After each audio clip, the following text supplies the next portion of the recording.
మన మధ్య జాన్ బాబు బ్రదర్ ఉన్నారు.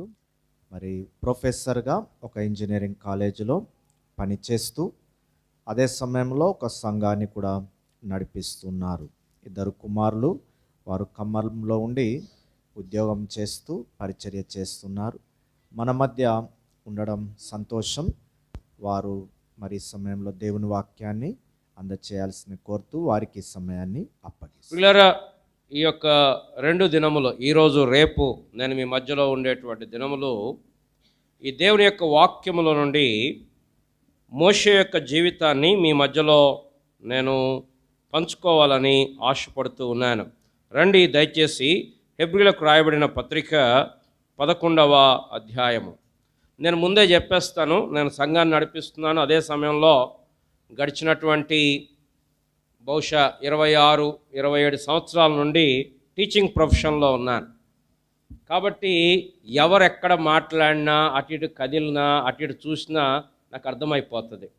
ఒకవేళ మీరు కళ్ళు తెలుసుకొని నిద్రపోయినా కూడా నాకు అర్థమవుతుంది. కాబట్టి దేవుని వాక్యాన్ని మీరు శ్రద్ధగా వినాలని నేను మీకు మనవి చేస్తూ ఉన్నాను. రండి, మనం ఆలస్యం చేయకుండా దేవుని యొక్క వాక్యంలోనికి వెళ్దాం. హెబ్రీలకు రాయబడిన పత్రిక 11వ అధ్యాయము. హెబ్రీలకు రాయబడిన పత్రిక 11వ అధ్యాయము 23వ వచనం నుండి 29వ వచనం వరకు మనం కలిసి చదువుకుందాం. హెబ్రీలకు రాయబడిన పత్రిక 11వ అధ్యాయము 23వ వచనం నుండి 29వ వచనం వరకు. కొత్త నిబంధనలో పాత ప్రింట్ బైబిల్లో 207వ పేజీ. మోషే పుట్టినప్పుడు అందరం కలిసి అతని తల్లిదండ్రులు ఆ శిశువు సుందరుడై ఉండుట చూచి విశ్వాసమును బట్టి రాజాజ్ఞకు భయపడక 3 మాసములు అతని దాచిపెట్టిరి.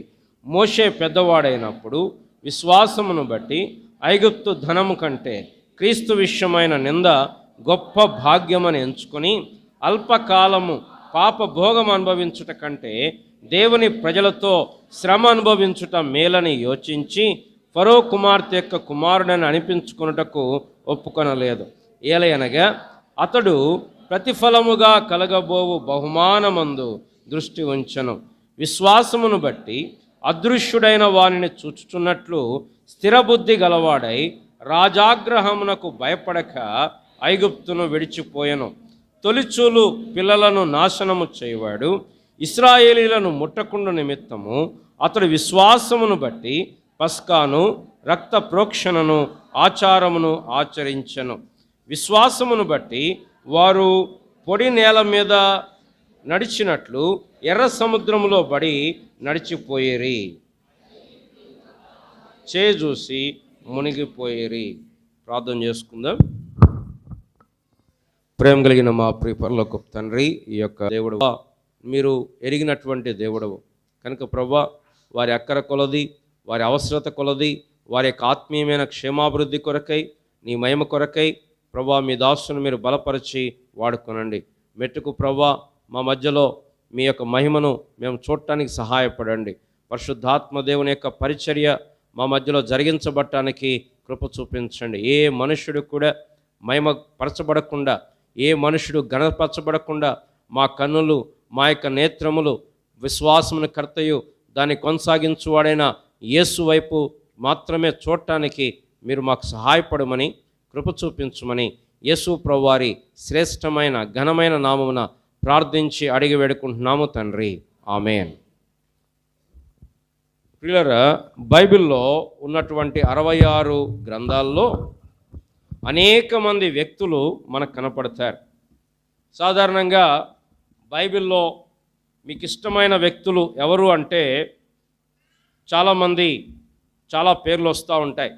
దావీదు పేరు వస్తుంది, యోసేపు పేరు వస్తుంది, లేకపోతే పౌలు గారి యొక్క పేరు వస్తుంది. అలాంటి వ్యక్తుల్లో కోవలోనే మోషే అనేటువంటి వ్యక్తి మనకు కనపడతాడు.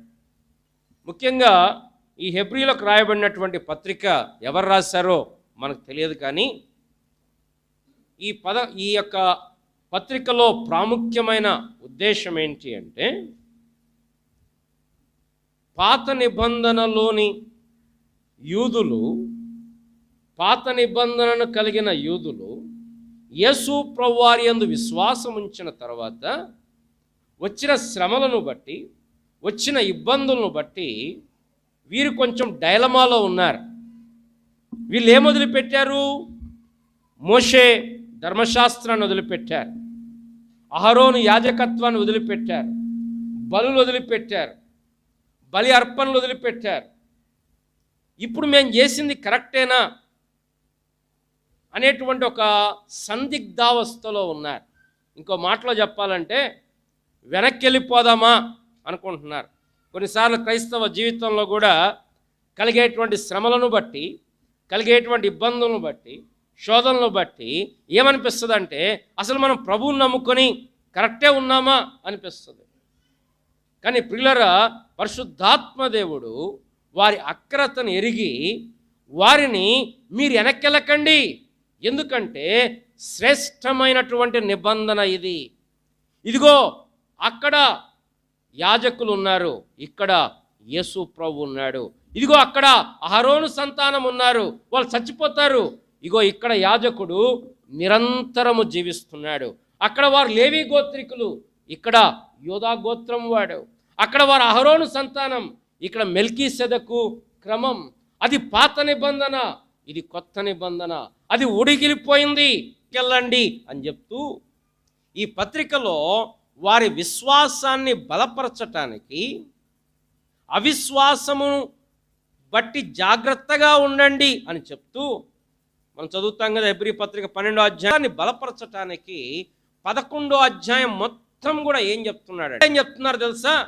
నీకు విశ్వాసం ఉంటే నీకు ఏ రోగం రాదు. నీకు విశ్వాసం ఉంటే నువ్వు కారు అనుకుంటే కారు వస్తుంది.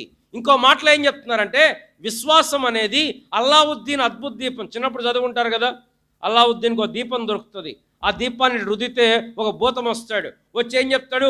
ఏం కావాలో హుజూర్ అంటాడు. నాకు ఇల్లు కావాలనగానే ఇల్లు చేసి పెడతాడు. ఇప్పుడు చాలామందికి విశ్వాసము, దేవుడు ఏమైపోయాడంటే నాకేది కావాలో అది ఇచ్చేవాడు దేవుడు అనుకుంటున్నారు. దేవుడికి ఏది కావాలో నేను చేయాలనుకోవట్లా. అర్థమవుతుందా నేను చెప్పేది? దేవుడికి ఏం కావాలి, దేవుడు నేనేం చేయాలని కోరుతున్నాడు అని అడగట్లా. దేవుని దగ్గరకు వచ్చి దేవా నువ్వు ఇలా చేయాలా, దేవా నువ్వు అలా చేయాలా, నాకు ఇది ఇవ్వాలా, ఇది ఇవ్వకపోతే కుదరదు, ఇది ఇస్తేనే నేను వస్తా.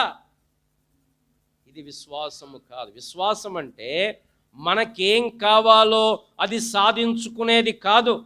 విశ్వాసం అంటే దేవుని ఆజ్ఞను పాటించి ఆయన కొరకు జీవించటం.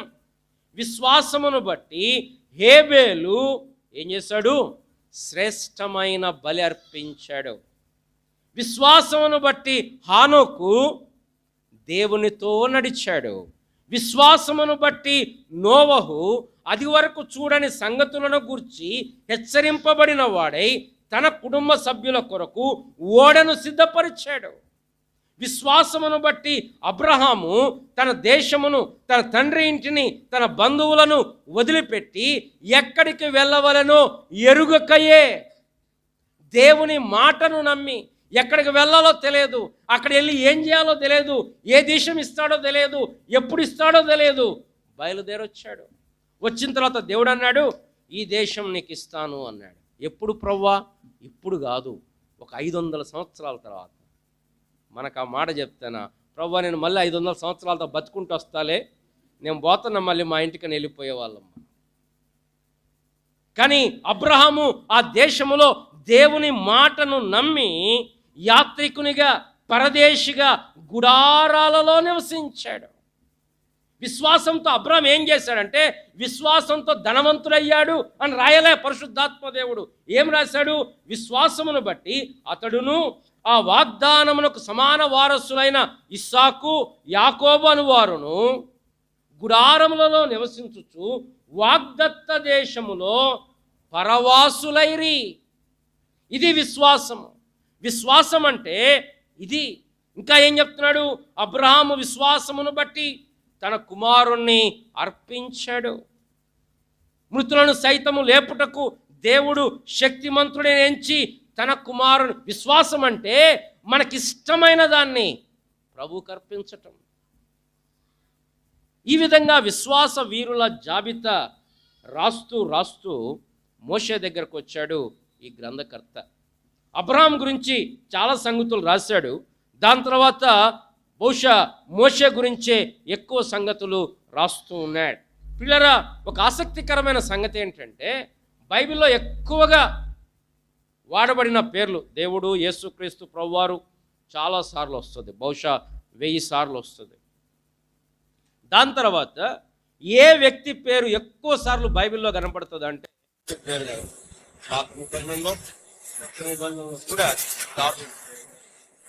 దాని తర్వాత ఏ వ్యక్తి పేరు ఎక్కువ బైబిల్లో కనపడుతుంది అంటే మోషే పేరు. 800 పైగా, దాదాపు 850 సార్లు మోషే పేరు కనపడుతుంది. ఆసక్తికరమైన సంగతి ఏంటంటే కొత్త నిబంధనలో కూడా మోషే పేరు దాదాపు 80 కంటే ఎక్కువ సార్లు. ఎందుకు నేను చెప్తున్నానంటే మోషే ఎంత ప్రాముఖ్యమైన. యోహాను భక్తుడు రాస్తాడు తన స్వార్థలో. రండి, యోహాను సువార్త 1వ అధ్యాయం. యోహాను సువార్త 1వ అధ్యాయం 17వ వచనం. ధర్మశాస్త్రం మోషే ద్వారా అనుగ్రహింపబడింది, కృపయు సత్యమును యేసుక్రీస్తు ద్వారా. ఇక్కడ బైబిల్లో చాలా క్యారెక్టర్స్ యేసు ప్రభు వారికి సాదృశ్యంగా కనపడతాయి. టైపాలజీ అంటారు. ఇస్సాకు యేసు ప్రభు వారికి సాదృశ్యం. ఇస్సాకు బలిపీఠం మీద పెట్టబడ్డాడు తండ్రి చేత. మన యేసు ప్రభు వారు కూడా తండ్రి చేత ఆ కలువరి శిలువలో బలిగా, అర్పణగా పెట్టారు. అలాగే మోషే కూడా యేసు ప్రభు వారికి సాదృశ్యంగా మనకు కనపడుతున్నాడు. ఎలా చెప్పచ్చు సాదృశ్యం అంటే మోషే పుట్టినప్పుడు ఆ రాజు పంపాలనుకున్నాడు కదా, శాసనం చేశాడు. ఏప్రిల్లో మగ పిల్లవాడు పుడితే యేసు ప్రభు వారు పుట్టినప్పుడు కూడా ఏ రోజు రాజు 2 సంవత్సరాల లోపల పిల్లలందరినీ కూడా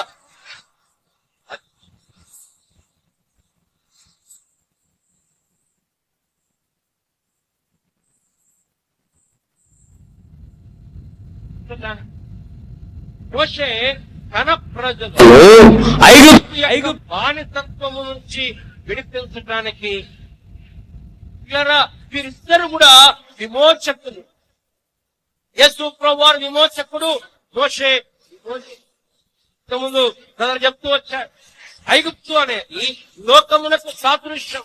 ఇశ్రాయేలు ప్రజలు ఐగుప్తులో బందీలైపోయారు, ఐగుప్తులో చిక్కుకొని పోయారు, ఐగుప్తు యొక్క బానిసత్వంలో ఉన్నారు. వారిని విడిపించడానికి దేవుడు మోషేను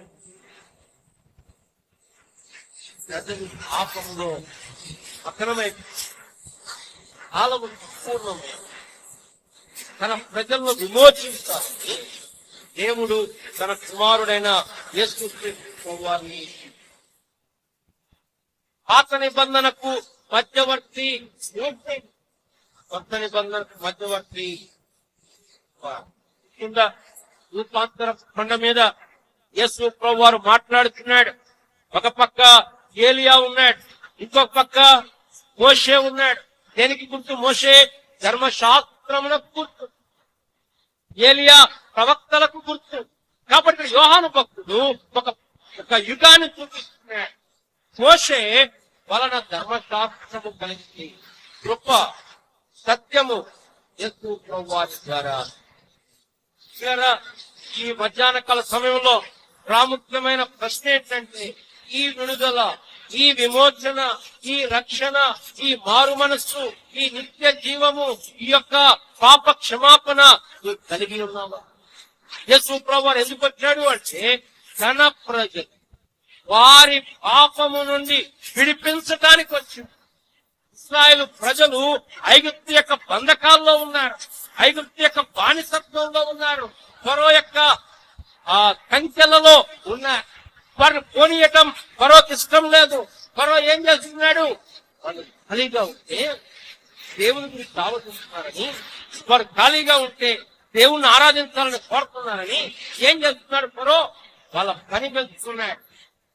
మోషే వెళ్ళి నా ప్రజలను పోనీ అంటే ఫరో అంటాడు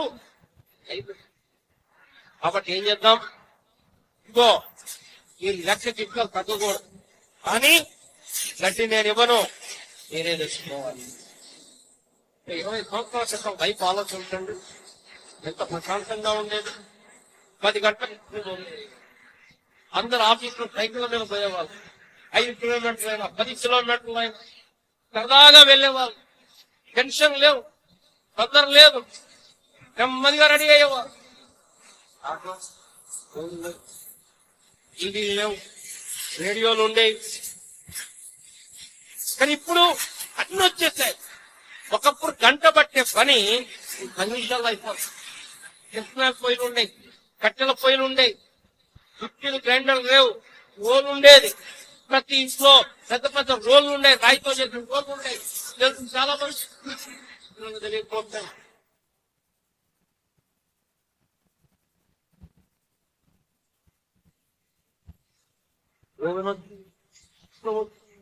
కానీ ఏమంటున్నాం మనం?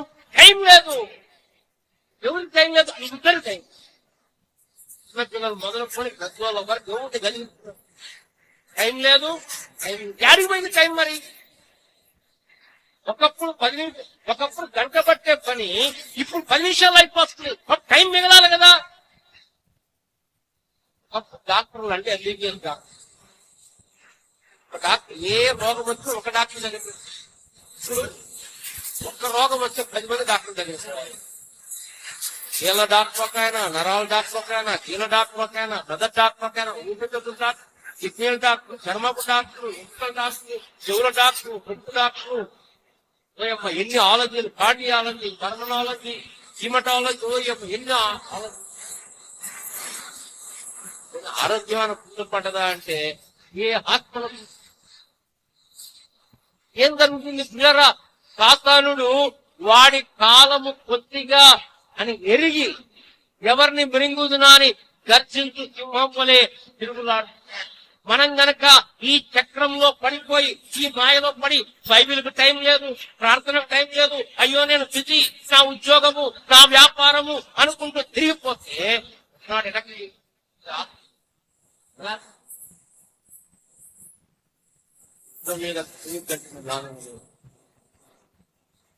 కాలచక్రంలో ఏది ప్రాముఖ్యమో ఎరగాలి, ఏది అవసరమో ఎరగాలి. ఏం చెప్పుకుంటున్నాం? మోషే, యేసు ప్రభువు ఇద్దరు విమోచకులు. మోషే దేనికోసం విమోచిస్తున్నాడు? ఐగుప్తు యొక్క బంధకంలో నుంచి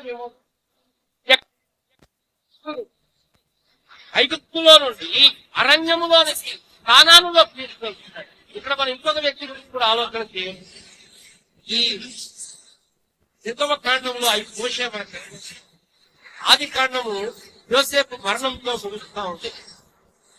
నిర్గమ కాండము దేవుని మహిమ దిగిరావటంతో ముగుస్తూ ఉంది. ఆది కాండము మనుషుని యొక్క మరణంతో ముగిస్తే, నిర్గమ కాండము దేవుని యొక్క మహిమ పైనుంచి మేఘము వలె దిగిరాగా మోషే వెళ్ళలేక బయట ఉన్నాడు. ఏం జరిగింది మధ్యలో అంటే, ఇశ్రాయేలు ప్రజలు ఐగుప్తులో నుండి అరణ్యంలోకి వచ్చారు, కానాను వెళ్తున్నారు. అక్కడ దేవుడు దిగి వచ్చి వారి మధ్యలో నివాసం ఉంటున్నాడు. అప్పుడు దేవుని మహిమ దిగి వచ్చింది. మోషే వారిని విడిపించున్నాడు. యోసేపు పరిచర్య చూడండి. చాలామందికి యోసేపు అంటే ఇష్టం, యోసేపు లాగా ఉండాలనుకుంటారు. మంచిదే, తప్పేమీ లేదు. కానీ యోసేపు పరిచర్య, మోషే పరిచర్య, ఈ రెండు పక్క పక్కన పెట్టి చూడండి ఒకసారి. యోసేపు ప్రజలను కానానులో నుండి ఎక్కడికి తీసుకొచ్చాడు? ఎక్కడ తీసుకొచ్చాడు? ఐగుప్తులోనికి తీసుకొచ్చాడు. మోషే ఐగుప్తులో నుండి కానానుకు తీసుకుని వెళ్తున్నాడు. యోసేపు ప్రజలను శరీర సంబంధమైన ఆహారం ఇస్తున్నాడు. మోషే పరలోక సంబంధమైన మన్నాను యోసేపు ప్రజల యొక్క ప్రాణాలు కాపాడుతున్నాడు, కానీ వారి స్వాస్థ్యం వారు కోల్పోతున్నారు. ఇక్కడ మోషే వారికి నిత్యమైన స్వాస్థ్యం కొరకు తీసుకుని వెళ్తున్నాడు. యోసేపు గొర్రెల కాపరి ఐగుప్తులో ప్రధానమంత్రి అయ్యాడు. ఎంత ఆశీర్వాదం కదా అనుకుంటాం. సరే, మోషే ఐగుప్తులో ప్రధానమంత్రి, రాజకుమారుడు, అది వదిలిపెట్టి గొర్రెల కాపరి అయిపోయాడు. ఈ రెండు పరిచర్లో ఒకవేళ మన ముందు నిలబెట్టి, అయ్యా ఈ రెండు పరిచర్లో ఏది కావాలని కోరుకుంటామంటే ఏం చెప్తాం? 199% మంది ఏమంటాం? యోసేపులాగా ఉండాలా అనుకుంటాం. కానీ పిల్లరా, ఇక్కడ రాయబడుతూ ఉంది, మోషే గురించి రాయబడింది, అతడు అదృశ్యుడైన వానిని చూచుచున్నట్లు స్థిరబుద్ధి గలవాడై రాజాగ్రహమునకు భయపడక ఐగుప్తును విడచిపోయెను. సాయంత్రం మనం ఆ సంగతులు చూద్దాం. ఈరోజు ఈ ఉదయకాల సెషన్లో మా అంశం ఏంటంటే విడుదల, విమోచన. మోషే ప్రజలను ఫరో యొక్క బంధకాల నుంచి విడిపిస్తున్నాడు. విడిపించి వారికి ఒక దేశమును ఇస్తున్నాడు, దేశంలో స్వాస్థ్యం ఇస్తున్నాడు. యేసు ప్రభువారు విడిపిస్తున్నాడు. దేని నుంచి విడిపిస్తున్నాడు? పాపము నుండి విడిపిస్తూ ఉన్నాడు. పిల్లరా, ఈ బైబిల్ పాపము యొక్క విడుదల గురించి మాట్లాడుతుంది. ఈ బైబిల్ దేవుడు స్వస్థపరుస్తాడు, ఏం సందేహం లేదు. దేవుడు ప్రార్థన చేస్తే ప్రార్థన ఆలకిస్తాడు. బట్ అదే సమయంలో ఒక్కోసారి మనకు రోగాలు వస్తాయి, ఇబ్బందులు వస్తాయి. ఎప్పుడు రావని చెప్పలే, బైబిల్లో ఏం రాయబడలే అలాగా. కానీ బైబిల్ ఏం చెప్తుంది తెలుసా? దేవుని దగ్గరకు వస్తే పాపము నుండి విడిపించబడతావు. చాలామందికి ఏం కావాలి? పరలోకం కావాలి. ఒకవేళ మనం అడిగి పరలోకం కావాల్సిన చేతులు ఎత్తండి అంటే అందరు చేతులు ఎత్తారు. ఎందుకు? ఎవరు నరకానికి పోవడం ఎవరికి ఇష్టం ఉంటుంది చెప్పండి? ఉంటుంది ఎవరికన్నా? కానీ మరి పాపము నుంచి విడిపించబడాలంటే అప్పుడు ఎవరు చేతులు ఎత్తరు. పరలోకం కావాలి, కానీ పాపం వదిలిపెట్టకూడదు. ఏదో అంటారు కదా, మన తెలుగులో సామెత చెప్తారు, అవ్వ కావాలి బువ్వ కావాలని. పిల్లరా, యేసు ప్రభువారు వచ్చింది పాపములో, చీకటిలో, మరణ ఛాయలో కూర్చున్న ప్రజలకి పైనుండి అరుణోదయ దర్శనం ఇవ్వడానికి, మహావాత్సల్యమును బట్టి వెలుగునివ్వడానికి. చీకట్లో కూర్చున్న ప్రజలు గొప్ప వెలుగును చూచారు. ఇదిగో ప్రజలందరికీ కలగబోవు మహా పుట్టి ఉన్నాడు. ఈయన ప్రభువు అయిన క్రీస్తు. చాలామందికి పాపం అంటే అర్థం కావట్లేదు. పిల్లరా, ఒకటి మనం అర్థం చేసుకోవాలి. ముఖ్యంగా దేవుని పిల్లలుగా సంవత్సరాలు గడిచే కొలది, దినాలు గడిచే కొలది పాపం ఎంత ప్రమాదకరమో మనకు అర్థం కావాలి. లోకంలో ఉన్న వ్యక్తులకు పాపము యొక్క ప్రమాదం అర్థం కావట్లే. అనుకుంటున్నారు పాపముతో ఆటలాడుతున్నారు, పాపముతో సరదా పెరవేసుకొని పోతున్నారు. పాపం అనేది ప్రమాదం అనుకోవట్లేదు, అనుకున్నారు బహుగా చూపిస్తున్నాడు. కానీ ఎక్కడున్నాడు? పాతాళంలో మడుతున్నాడు. పిల్లరా, మనం అర్థం చేసుకోవాల్సింది ఏంటంటే సాతానుడు అవిశ్వాసము తీసుకొస్తున్నాడు. పరలోకం తీసుకొని అయిపోతుందిగా, కొంతమంది పరలోకం అంట, కొంతమంది నరకం అంట. ఎందుకు బాధలు? మేము కాలంలో పనిచేస్తామని చెప్పాడు కదా, పిల్లలకి టీచర్లు లేదా లెక్చర్లు 2 రకాల లెక్చర్లు ఉంటారు. కొంతమంది దేవుళ్ళు ఉంటారు. వాళ్ళు ఎవరు దేవుడు సార్లు అంటే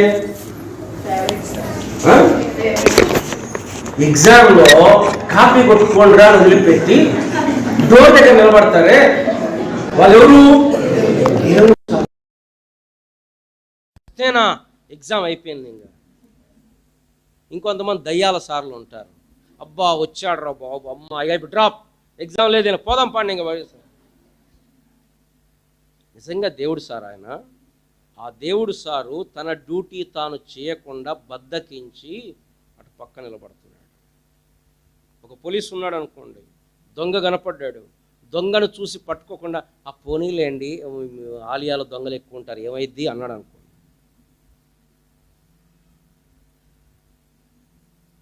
ఆ పోలీసు నిజమైన పోలీసు కాదు. దేవుడు కూడా పాపమును చూసి, పాపిని చూసి శిక్షించకపోతే దేవుడు కాడు. ఏమీ రాయకుండా మార్కులేస్తే ఆ లెక్చరర్ సరైనోడు కాదు, తన పని తాను చేసినట్టు కాదు. అలాగే దేవుడు కూడా ఒక్క పాపాన్ని శిక్షించకుండా వదిలిపెట్టిన, మనం ఒకసారి అయ్యే మర్చిపోయానండి అంటాం. దేవుడు మర్చిపోవటానికి లేదు, మర్చిపోతే దేవుడు కాదు. ఒక్క పాపాన్ని కూడా దేవుడు వదిలిపెట్టకూడదు, ప్రతి పాపాన్ని శిక్షించాలి. ఎందుకు? ఆయన దేవుడు, ఆయన పరిశుద్ధుడు, అది ఆయన నియమం. ఒకవేళ దేవుడు పాపాన్ని చూసి ఏం కాదులేండి పోనీ మనోళ్ళే అంటే దేవుడు కాదు. కాబట్టి దేవుడు అన్నాడు, ఆదామా ఆ పండు తినదినమన నిశ్చయముగా నీవు చచ్చదవు, పాపం వలన వచ్చు జీతం మరణం. మనిషి ఆధ్యాత్మికమైన ఆత్మీయమైన మరణంలో ఉన్నాడు, మరణంతోనే ఉన్నాడు. యేసు ప్రభువును ఒక వ్యక్తి అన్నాడు, అయ్యా, యేసు ప్రభు అడిగాడు, నువ్వు వచ్చి నన్ను వెంబడించు అన్నాడు. వాడు అన్నాడు, నేను ఇంటికి వెళ్ళి మా తండ్రి గారు చనిపోతే పాతిపెట్టి వస్తాను అన్నాడు. ఏమన్నాడు ప్రభు? మృతులు తమ మృతులను పాతి పెట్టుకుంటారు, నువ్వైతే వచ్చి నన్ను వెంబడించు. అంటే ప్రభువు లేకుండా ఈ లోకంలో ఉన్న ప్రతి వ్యక్తి కూడా పాపములో మరణించి ఉన్నాడు, ఏ భేదము లేదు. ఈ పాపం వలన శిక్ష ఉంది. పిల్లరా, దేవుడు ప్రేమామయుడే, దేవుడు ప్రేమాస్వరూపే, కానీ దేవుడు పరిశుద్ధుడు, దేవుడు న్యాయవంతుడు. ఎంత న్యాయవంతుడు అంటే పాపాన్ని చూడలేనంత నిష్కలంకమైన కన్నులు గలవాడు. ఆయన ఉగ్రత దినం వస్తున్నది, అందుకోసం రాయబడింది, మనము పాపముల చేత అపరాధముల చేత చచ్చిన వారమై ఉన్నప్పుడు ఆయన మన క్రీస్తు కూడా బ్రతికించను. దాని కింద 2వ వచనం రాయబడింది. రండి, ఎఫెసీయులకు రాయబడిన పత్రిక 2వ అధ్యాయం 2వ వచనం, మీరు వాటిని చేయుచు వాయుమండల సంబంధమైన అధిపతిని అనగా అవిధేయులైన వారిని ఇప్పుడు ప్రేరేపించు శక్తికి అధిపతిని అనుసరించి ఈ ప్రపంచ ధర్మము చొప్పున మునుపు నడుచుకొంటిరి. వారితో కలిసి మనమందరమును శరీరము యొక్కయు మనసు యొక్కయు కోరికలు నెరవేర్చుకొనుచు మన శరీరాశలను అనుసరించి మునుపు ప్రవర్తించుచు కడమవారి వలె స్వభావ సిద్ధముగా ప్రతి మనిషి దేవుని ఉగ్రతకు పాత్రుడైనాడు. నువ్వు అనుకుంటున్నావేమో, నేను బాగున్నాను, మంచి బట్టలు వేసుకున్నాను, చక్కగా బయటికి కనపడుతున్నాను, అందరు కనపడి నమస్తే అంటున్నారు, గౌరవిస్తున్నారు, గౌరవం ఉంది, ఆస్తి ఉంది, అంతస్తుంది, ఆరోగ్యం ఉంది అనుకుంటున్నావేమో. కానీ ఆత్మీయంగా నువ్వు రక్షణ పొందకపోతే నీ తల మీద దేవుని ఉగ్రత, ఇదిగో దేవుని మహోగ్రత అను పెనుగాలి బయలు వెళ్ళి ఉన్నది, అది దుష్టుల తల మీదికి పెళ్ళున దిగును. దేవుని మహోగ్రత. దేవుడు ప్రేమామయుడే, కానీ దేవునిలో ఉగ్రత కూడా ఉంది. కారణం, ఆయన పరిశుద్ధుడు, ఆయన పాపంతో కలిసి ఉండలేడు, పోనీలే అనలేడు, అనకూడదు అంటే దేవుడు కాదు ఆయన. కాబట్టి ప్రతి వ్యక్తి కూడా పాపములో ఉన్నాడు, పాపము యొక్క శిక్షలో ఉన్నాడు. సర్వలోకము దేవుని శిక్షకు పాత్రమవుతుంది. రండి, రోమాపత్రిక 3వ అధ్యాయం, రోమాపత్రిక 3వ అధ్యాయము 19వ వచనము, ప్రతి నోరు మూయబడినట్లును సర్వలోకము దేవుని శిక్షకు, ఇలా పాపము వలన శిక్ష ఉంది. ఈ పాపము యొక్క శిక్ష నుండి విడిపించటానికి యేసుక్రీస్తు ప్రభువారు ఈ లోకంలోకి వచ్చాడు. మోషే విడిపించాడు. ఎలా విడిపించాడు మోషే? ఎలా విడిపించాడు మోషే? ముగిస్తాను, నేను 10 నిమిషాల్లో ముగిస్తాను. ఎలా విడిపించాడు మోషే? గొర్రె పిల్ల రక్తం. వాళ్ళతో చెప్పాడు, ఇశ్రాయేలీయులారా, అనేకమైన అద్భుతాలు చేశాడు కదా మోషే. మోషే కర్రతో అద్భుతాలు చేశాడు, నీళ్లను రక్తముగా మార్చాడు. వారి పేనులు వచ్చాయి, వారికి ఈగలు వచ్చాయి, కప్పలు వచ్చాయి, వడగండ్లు వచ్చాయి, తెగుళ్ళు వచ్చాయి, అంధకారం కమ్మింది, విడిపించట్లా, వదిలిపెట్టట్లా. అప్పుడు దేవుడు చివరి తెగులు తీసుకొచ్చాడు.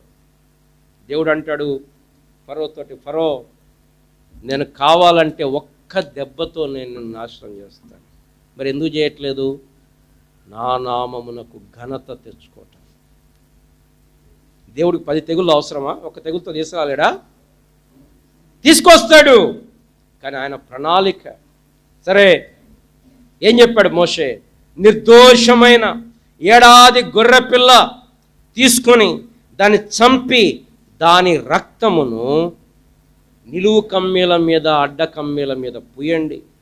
నేను వస్తాను, నేను దర్శిస్తాను. ఆ ఎవరి ఇంటి మీద రక్తం ఉంటుందో నేను దాటిపోతాను. పాస్ ఓవర్, పస్కా అంటే అర్థం ఏంటి?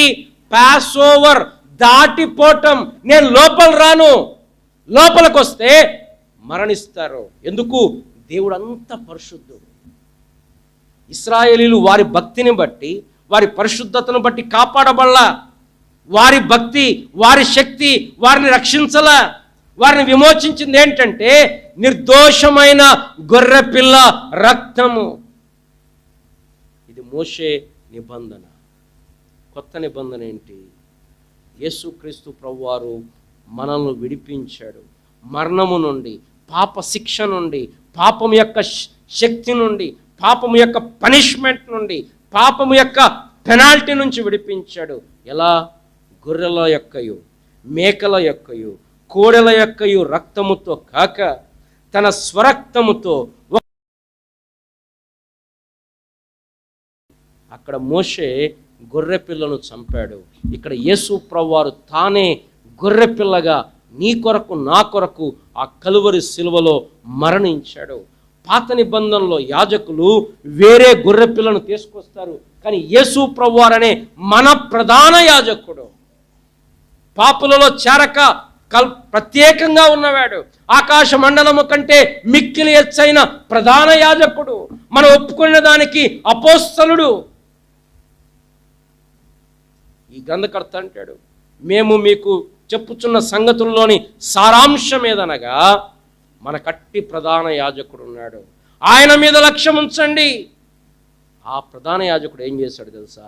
తన్ను తానే బలిగా, అర్పణగా చేసుకున్నాడు. పిల్లరా, పాత నిబంధనలో ఆ గొర్రెపిల్ల రక్తముతో వాళ్ళు బయటకు వచ్చారు, విడిపించబడ్డారు. కానీ అక్కడితో అయిపోలా. వారు ప్రతి ఉదయం గొర్రెపిల్లను అర్పించాలి, ప్రతి సాయంత్రం గొర్రెపిల్లను అర్పించాలి. వారు పాపము చేసినప్పుడల్లా గొర్రెపిల్లను అర్పించాలి, మేకను అర్పించాలి, కోడెను అర్పించాలి, ఎద్దులను అర్పించాలి. కానీ మన కొత్త నిబంధనలో మన ప్రధాన యాజకుడు ఇలా మరలా మరలా బలి అర్పించాల్సిన పని లేదు, ఒక్కటే బలి. ఒకసారి ఎవరో అన్నారు, ఏందండి ఈ క్రైస్తవ్యం, ఒక్క మనిషి 3 గంటలు సెలవులో లేదా 6 గంటలు సెలవులో వేలాడితే సర్వలోకానికి రక్షణ రావటం ఏంటండి? ఏం మాట్లాడుతున్నారు మీరు? అక్కడ వేలాడింది కేవలం మనిషి కాదు, దేవుడు. మనం పోయిన క్రిస్మస్ చేసుకున్నాం. ఏంటి క్రిస్మస్ అంటే? ఆత్మస్వరూపి అయిన దేవుడు మన మానవ శరీరం ధరించుకోవటం. ఎన్ని రోజులు? 33 సంవత్సరాల. ఈ సంవత్సరం 33 సంవత్సరాలు అయిపోయిన తర్వాత ఇక అమ్మ ఈ శరీరంతో పని అయిపోయింది, తగిలిచ్చేస్తున్నా, ఇక పోతున్నా అన్నాడు యేసు ప్రభు. తిరిగి లేచిన తర్వాత అన్నాడు, నా చేతులు చూడండి, నా కాళ్ళు చూడండి. అంటే శరీరధారి కావటం 33.5 సంవత్సరాలు కాదు, పర్మనెంట్. అదే క్రిస్మస్ యొక్క రహస్యం. ఆత్మస్వరూపైన దేవుడు మన శరీరము దాల్చి ఎందుకు? మనల్ని విమోచించటానికి, మనల్ని నరకము నుంచి విమోచించటానికి, పాపము నుండి విమోచించటానికి, పాపం యొక్క శిక్ష లేకుండా చేయటానికి. ఎలా చేస్తున్నాడు? నువ్వు నేను పొందాల్సిన శిక్ష, నువ్వు నేను అనుభవించాల్సిన శిక్ష యేసు ప్రభువారు తన మీద వేసుకున్నాడు. బైబిల్లో రాయబడింది, ఏలయనగా మనందరి దోషములు యెహోవా ఆయన మీద మోపెను, మన అతిక్రమ క్రియలను బట్టి ఆయన గాయపరచబడను, మన దోషములను బట్టి ఆయన నలగొట్టబడను, మన సమాధానార్థమైన శిక్ష ఆయన మీద పడెను. కొరింథీ పత్రికలో 5వ అధ్యాయంలో పౌలు గారు అంటాడు, ఎందుకనగా మనం ఆయన యందు దేవుని నీతి అగునట్లు పాపమెరుగని ఆయనను మన కోసము పాపముగా, పాపిగా కాదు, పాపముగా. ఆ పరలోకపు తండ్రి అక్కడ చూస్తే యేసు ప్రభు కనపడట్లా. ఇదిగో నా ప్రియ కుమారుడు, ఈయన యందు నేను ఆనందిస్తున్నానని చెప్పలే కలవరి శిలువ మీద. ఎందుకు? అక్కడ ఎవరు కనపడుతున్నారు? యేసు ప్రభు కనపట్లా, నువ్వు నేను కనపడుతున్నాం. పిల్లరా, దేవుడు పాపాన్ని ఎంత అసహ్యించుకుంటాడో, పాపాన్ని ఎలా శిక్షిస్తాడో చూడాలనుందా? శిలువ వైపు చూడు. అక్కడ దేవుడు యేసు ప్రభువారిని నలగొడుతున్నాడు, శిక్షిస్తున్నాడు. ఎందుకు? నా పాపం యేసు ప్రభువారి మీద మోపబడింది. ఆయన రక్తం కార్చబడింది. ఆ రక్తము ద్వారా నీకు నాకు పాప క్షమాపణ. ఎలాగా? విశ్వాసమును బట్టి. నువ్వు నేను పాపములో ఉన్నాం. ఆ రక్తమును బట్టి నీతిమంతులముగా తీర్చబడుతున్నాం. ఉచితముగా, ఉచితముగా. నీ పని లేదు, నీ క్రయము లేదు, నువ్వు ఇచ్చేది లేదు, ఇన్ని రూపాయలు ఇచ్చేది కాదు. విశ్వాసమును బట్టి యేసుక్రీస్తునందలి విమోచనము ద్వారా ఉచితముగా నీతిమంతులని తీర్చబడుతున్నారు. మోషే ప్రజలను ఐగుప్తు నుంచి విడిపించాడు, కానీ ఐగుప్తు వాళ్ళలోంచి బయటికి రాలా కదా. తర్వాత చూద్దాం, రేపు సాయంత్రం కానీ వాళ్ళు ఒక్కటే మాట, ఎందుకు తీసుకొచ్చావు, ఎందుకు ఇదే పని, ఒక్కటే పాట, ఎవరు తీసుకురమ్మన్నారు మమ్మల్ని, ఎవరు తీసుకు. కానీ మనల్ని అయితే మనం గొర్రెతో వెండి బంగారముల వంటి క్షయమైన వస్తువుల చేత మనం విమోచించబడలేదు. అమూల్యమును, నిర్దోషమును, నిష్కలంకమునైన గొర్రెపిల్ల వంటి క్రీస్తు రక్తము మన ఆత్మలను శుద్ధి చేసింది. పేపర్ అడ్వర్టైజ్మెంట్లు వస్తూ ఉంటాయి, రిన్ సూపర్ తలతల. ఇప్పుడు రిన్ అయినా ఇంకేదైనా XXX అయినా ఏదైనా అది సోప్ అంతే. అడ్వర్టైజ్మెంట్ వస్తుంది, ఫెయిర్ అండ్ లవ్లీ, తెల్లగా అయిపోతారు. మరి ఆఫ్రికా వాళ్ళకి ఇవ్వచ్చు కదా. ఫలానా షాంపూ వాడితే జుట్టు, షాంపూ అనేది క్లీన్ చేయటానికి, ఈ జుట్టు పెరగడానికి షాంపూ ఎందుకు పనికొస్తుంది? అసలు సంబంధం లేదు, అది అడ్వర్టైజ్మెంట్. పిల్లరా, యేసు ప్రభు రక్తం నిర్జీవ క్రియలను విడిచి జీవము గల దేవుని సేవించున్నట్లుగా మన మనస్సాక్షిని శుద్ధి చేస్తుంది. ఒకప్పుడు పాపాన్ని ప్రేమించిన మనం ఇప్పుడు పాపాన్ని ప్రేమించట్లే. కారణం ఏంటి? జీవము గల దేవుని సేవించుటకు ఆ రక్తము మనల్ని కడిగింది. ఇప్పుడు ఏం చెప్పగలుగుతున్నాం? క్రీస్తు యేసునందున్న వారికి ఏ శిక్షా విధి లేదు. మోషే గురించి రాయబడింది, విశ్వాసమును బట్టి అతడు పస్కాను, రక్త ప్రోక్షణ ఆచారమును ఆచరించను. విశ్వాసమును బట్టి వాళ్ళు నమ్మారు. ఏం నమ్మారు? అయ్యా, ఈ రక్తం మీ ఇళ్ళ మీద పోసుకుంటే మీరు విడిపించబడతారు. ఈరోజు సువార్త ఏంటంటే, యేసు ప్రభువును నమ్మితే నీకు పాప క్షమాపణ కలుగుతుంది. నువ్వెంత ఘోర పాపివైనా, నువ్వెంత పాపములో ఉన్నా, యేసు ప్రభు రక్తం ప్రతి పాపము నుండి కడిగి శుద్ధి చేస్తుంది. ఒకవేళ నువ్వు పాపముతో ఉండి కూడా నేను రక్షణ పొందాను, మారు మనసు పొందానని పైకి అందరు నమ్మిస్తున్నావేమో. నువ్వు ప్రభు దగ్గరకు వస్తే ప్రభు నీ పాపాలు క్షమిస్తాడు. ఎలా క్షమిస్తున్నాడు? తన రక్తము చేత. గొర్రెపిల్ల రక్తం కాదు, మేకల రక్తం కాదు, కోడెల రక్తం కాదు. ఆ దేవుడు తన స్వరక్తం ఇచ్చి సంపాదించిన సంఘము. ఆ రక్తము ద్వారా ఏమవుతుందంటే పాపము యొక్క శిక్ష లేదు. మోషే ప్రజలను పాలు తేనెలు ప్రవహించే దేశానికి తీసుకువెళ్తున్నాడు. మన యేసు ప్రభు ఎక్కడ తీసుకెళ్తున్నాడు? దేనికి దేవుడు శిల్పియో నిర్మాణకుడో, పునాదులు గల ఆ పట్టణం, పరలోకపు యెరూషలేం. ఆ దేశం కొద్ది రోజులే ఉండింది, మళ్ళా శత్రువులు వచ్చారు, వీళ్ళను వెలగొట్టారు. అది పోరాటం నడుస్తూనే ఉంది. కానీ మన దేశం, అక్కడ ఎవరు శత్రువులు లేరు. అక్కడ యుగ యుగాలు మనం ఆయనతో ఉండబోతున్నాం. పిల్లరా, మరొకసారి మోషేను యేసుక్రీస్తును పక్కన పెట్టి చూస్తే మోషే గొప్ప వ్యక్తే, కానీ మోషే కంటే గొప్పవాడు యేసు ప్రభువాడు. మోషే సేవకుడై ఉండి దేవుని ఇంటిలో నమ్మకంగా ఉన్నాడు. యేసు ప్రభువారు కుమారుడై ఉండి పాపం యొక్క శక్తి దినదినము యేసు ప్రభువారి రక్తం మనకు విజయం ఇస్తుంది. చాలామంది అనుకుంటున్నారు రక్షణ పొందాం అయిపోయిందని. అయిపోలా, అప్పుడే స్టార్ట్ అయింది. ఏం స్టార్ట్ అయింది? ఆత్మీయమైన పోరాటం ఒకనాడు రాబోతుంది. ఈ లోకాన్ని విడిచిపెడితే లేదా ప్రభు వస్తే పాపము యొక్క ఉనికి అనేదే లేనే లేదు. 3 విషయాలు చెప్తున్నాను. పాపము యొక్క శిక్ష నుండి రక్షణ పొందాం, పాపము యొక్క శక్తి నుండి దినదినము రక్షణ పొందుతున్నాం. ఒకనాడు రాబోతుంది పాపము యొక్క ఉనికి అనేదే ఉండదు పరలోకంలో. అందుకోసం రాస్తాడు పౌలు గారు, మనం విశ్వాసులమైనప్పటికంటే రక్షణ మరీ సమీపముగా రక్షణ పొందాం, రక్షణ పొందుతున్నాం, రక్షణ పొందుతాం. ఇక్కడ కూర్చున్న వాళ్ళు ఇంకా రక్షణ పొందకపోతే నువ్వు చేయాల్సింది ఒక్కటే, ప్రభు దగ్గర నీ పాపములు ఒప్పుకో. ప్రభువా నేను పాపిని, నన్ను కనికరించు అని ప్రార్థన చేయి. ప్రభు నీ హృదయంలోకి వస్తాడు. నిన్ను నరకానికి వెళ్ళవలసిన నిన్ను పరలోకపు జాబితాలో చేరుస్తాడు. నీ జీవితాన్ని మారుస్తాడు, నిన్ను ఆశీర్వదిస్తాడు, నిన్ను బలపరుస్తాడు.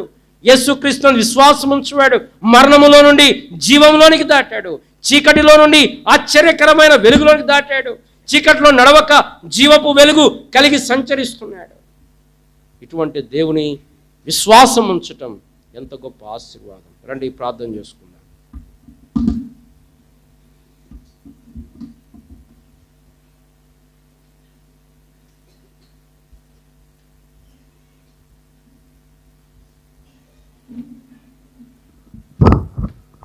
అందరం ప్రార్థనలో ఉందాం. తిప్పర్తి సేవకుడు ఫిలిప్ బ్రదర్ వచ్చి దేవుని వర్తమానం కొరకు ప్రార్థన చేస్తారు.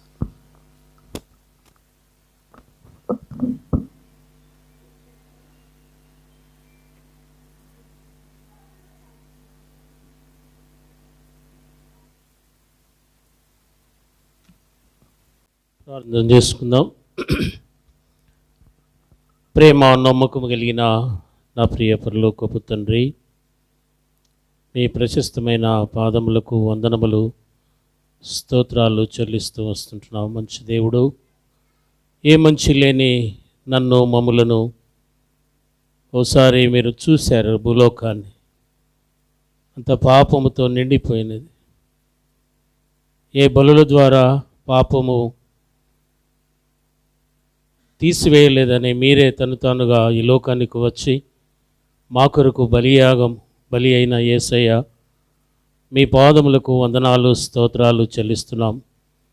అందునిమిత్తము నీ పరిశుద్ధమైన రక్తము ద్వారా మా పాపములన్నింటినీ మీరు కడిగి నీ సొత్తుగా, నీ జనముగా, నీ ప్రజలుగా, దేవా నీ యొక్క నిత్య రాజ్యానికి వారసులుగా నాయనా మమ్మల్ని చేర్చుకున్నట్టుకు మీరు ఇచ్చినటువంటి గొప్ప నీ ప్రేమకై వందనాలు స్తోత్రాలు చెల్లిస్తున్నాం. ఈ సమయంలో నీ దాసుని నిలబెట్టుకొని మీరు అనేకమైనటువంటి సత్యాలు, పాపం వలన వచ్చు జీతం మరణము, ఏ భేదం లేదు, అందరూ పాపము చేసి దేవుడు అనుగ్రహించు మహిమను పొందలేకపోతున్నారు. నాడు మోషేకు ఈ ఐగుప్తు దేశము కంటే నీ సమయంలో మీరు మాకు అనుగ్రహిస్తూ వచ్చారు. అందును బట్టి స్తుతిస్తూ ఉంటున్నాం. మా సుఖ ఎంతో ఔశ్వర్యాన్ని కోరుకుంటున్నామే తప్ప నశించిపోయే వారి విషయంలో శ్రద్ధ లేనటువంటి వారిగా బతుకుతున్నాం. ఈ బ్రతుకు కాదని ఈ సమయంలో మాకు జ్ఞాపకం చేస్తూ వచ్చినారు. కనుక ప్రభా, నీ కొరకు జీవించి నమ్మకంగా నాయన ఈ భూలోకంలో నీ రాజ్య సువార్తను ప్రకటించేవారిగా నన్ను మమ్మల్ని సిద్ధపరచుమని ప్రతి ఒక్కరిని ఈ సమయంలో మీరు పురికొల్పినందుకు నీ వాక్యాన్ని ప్రతి హృదయంలో ఫలింపులోని తీసుకురమ్మని యేసు పరిశుద్ధమైన నామములో ప్రార్థించి అడిగి వేడుకుంటున్నాను మా తండ్రి. ఆమేన్.